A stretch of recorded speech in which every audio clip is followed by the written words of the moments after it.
విఘ్నేశ్వర షణ్ముఖ పార్వతీ సమేత పరమేశ్వరాయ నమః. Ramadevi astro and వాస్తు ఛానల్ని వీక్షిస్తున్న ప్రేక్షకులకు స్వాగతం. మనం ఆదివారం అమావాస్య అనగానే మనకి సినిమా నాలెడ్జ్ ఎక్కువైపోయి ఒక బేస్ వాయిస్ తోటి ఆదివారం అర్ధరాత్రి అమావాస్య అని ఒక క్రూరత్వాన్ని ఆపాదించేసాం. కానీ అమావాస్య ఆదివారం కలిసి వచ్చింది చాలా విశేషమైనది. ఈరోజు ఏ పూజ చేసినా ఏం కార్యక్రమం చేసినా కోటి రెట్ల ఫలితాలను ఇస్తుంది. మన జీవితంలో 3 రకాల కార్యక్రమాలు చేస్తాం. 1 శుభకార్యాలు, 2 దైవ కార్యాలు, 3 పితృకార్యాలు. శుభకార్యాలు అంటే మనం ముహూర్తం పెట్టుకుని చేస్తూ ఉంటాం కదా, పెళ్ళిళ్ళు, గృహప్రవేశాలు ఇలాంటివి.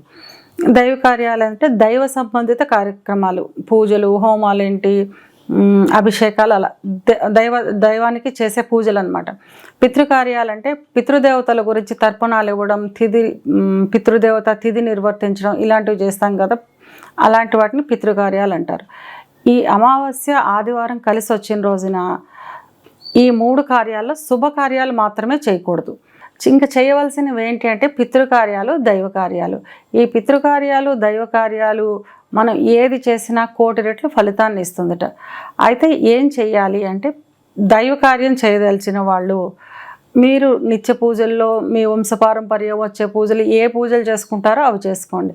ఇంకా ఏం చెయ్యాలి అంటే, విష్ణు ఆరాధన చేసేవాళ్ళు వెంకటేశ్వర స్వామిని కానీ రాముల వారిని కానీ తలుచుకుని చనివిడి చేస్తాం కదా మనం, ఆ చనివిడితోటి 7 ప్రమిదలు చేసి ఆవు నెయ్యి వేసి దీపాలు వెలిగించండి. వెలిగించాక ఆ హుతం అయిపోయాక ఆ ప్రమిదల్ని తినేయాలి మనం ప్రసాదంగా, ఆ ఇంటి వాళ్ళే.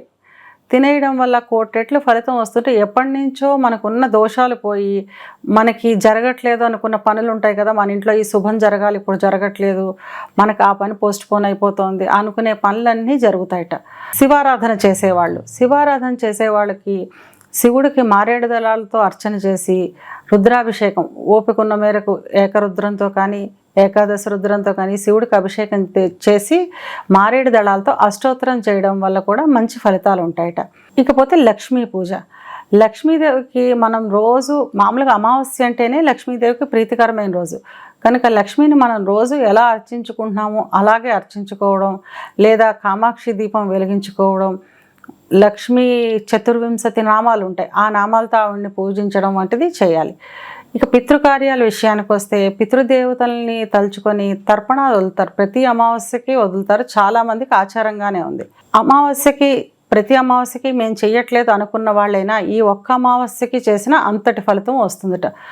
ఈ పితృతర్పణాలు మాకు వదలడం రాదు, మాకు చేయడం రాదు అనుకునేవాళ్ళు కనీసం పితృదేవతల్ని స్మరిస్తూ స్వయం పాకం ఇచ్చినా కూడా అంతటి ఫలితం ఉంటుందట. చాలామంది అసలు అమావాస్యకి పూజలే చేయడం, అమావాస్య కదండి ఈవేళ కీడండి మేము పూజ చేయలేదండి అని చెప్తూ ఉంటారు. కొంతమంది అంటారు అమావాస్య మనకి మంచిది కాదు కదండి, అమావాస్య అయిన తర్వాత మన దేవుళ్ళని ఇల్లు కడుక్కోవాలి కదండి అంటారు. అమావాస్య తర్వాత ఇల్లు కడుక్కోండి, దేవుళ్ళు కడుక్కోండి అని చెప్పిన కారణం ఏంటంటే, మన ఆచారంలో అమావాస్య అంతమాసం అంటారు మంది. అంటే మనం అమావాస్యని చివరి మాసానికి ఏదో ఒకటి లెక్క మొదలు తుది ఉండాలి కదా, అందుకని మనకి అమావాస్య అమావాస్యంతో మనకి మాసం అంతమయ్యి పాడ్యంతో మొదలు మన లెక్క ప్రకారం. కొన్ని ప్రాంతాల్లో పౌర్ణమి అంతమాసం అంటే పౌర్ణమితో అయ్యి పౌర్ణమి తర్వాత పాడ్యంతో వాళ్ళకి మొదలవుతుంది. అందుకని మనకు అమావాస్యాంత మాసం అని ఆచారంగా పెట్టుకున్నాం కాబట్టి అమావాస్య తర్వాత మనం ఏదో ఒక రోజు పెట్టుకుని మనం ఇల్లు క్లీనింగ్ లేకపోతే అది కూడా చెయ్యం కాబట్టి ఆ రోజు పెట్టుకున్నాం కాబట్టి అమావాస్య అయిన మర్నాడు దేవుడి గది క్లీన్ చేసుకోండి, ఇల్లు క్లీన్ చేసుకోండి, దేవుడు పటాలను తుడుచుకొని బొట్లు పెట్టుకోండి, ఇలాంటివి అలవాటుగా చేసుకున్నాను. తప్పితే అమావాస్య ఏదో మైలనో ఏదో క్షుద్ర పూజలకు మాత్రమే పనిచేస్తుందనో మంచిది కాదనో కాదు. తిథులన్నింటిలోనూ పౌర్ణమి ఎంత విశేషమైందో అమావాస్య కూడా అంతే విశేషమైనది. ఆ రోజు ఏ కార్యం చేసినా కోటి రెట్లు ఫలితం వస్తుంది.